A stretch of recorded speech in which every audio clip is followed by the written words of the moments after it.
Taste the Daily. மீன்பிடி தடைக்காலம் முடிவடைந்த நிலையில் இந்த ஆண்டு மீன்பிடி தொழில் சிறப்பாக இருக்கும் என நம்பிக்கை தெரிவித்து மீனவர்கள் கடலுக்கு சென்றனர். தமிழக கடற்பகுதிகளில் மீன்களின் இனப்பெருக்கத்திற்காக 60 நாட்கள் விசைப்படகுகளுக்கு மீன்பிடிக்க தடை விதிக்கப்படுகிறது. இந்த ஆண்டு 60 நாட்கள் மீன்பிடி தடைக்காலம் முடிவடைந்ததைத் தொடர்ந்து ஞாயிறு அன்று தருவைக்குளம் வேம்பார் பகுதி விசைப்படகு மீனவர்கள் கடலுக்கு சென்றனர். தொடர்ந்து திங்களன்று அதிகாலை தூத்துக்குடி துறைமுகத்தில் இருந்து 260க்கும் மேற்பட்ட விசைப்படகுகளில் மீனவர்கள் வான வேடிக்கை நிகழ்த்தி உற்சாகமாக மீன்பிடிக்க அணிவகுத்து சென்றனர்.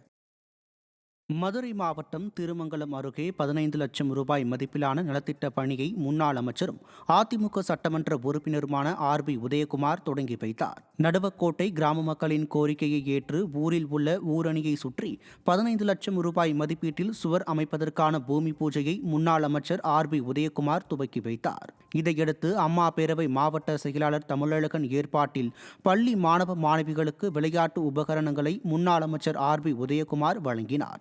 இந்நிகழ்வில் மாவட்ட கழக அவைத்தலைவர் முருகன் மற்றும் ஒன்றிய கழக செயலாளர் அன்பழகன் உள்ளிட்டோர் கலந்து கொண்டனர். திருவண்ணாமலை மாவட்டம் ஆரணி அருகே ஊராட்சி மன்ற அலுவலக புதிய கட்டடம் கட்டும் பணியை அதிமுக சட்டமன்ற உறுப்பினர் சேவூர் S. ராமச்சந்திரன் பூமி பூஜை செய்து தொடங்கி வைத்தார். பல்லாந்தாங்கல் ஊராட்சியில் ஊராட்சி மன்ற அலுவலக கட்டடம் இல்லாததால் இதுகுறித்து முன்னாள் அமைச்சரும் ஆரணி சட்டமன்ற உறுப்பினருமான சேவூர் S. ராமச்சந்திரனிடம் கிராம மக்கள் கோரிக்கை வைத்தனர்.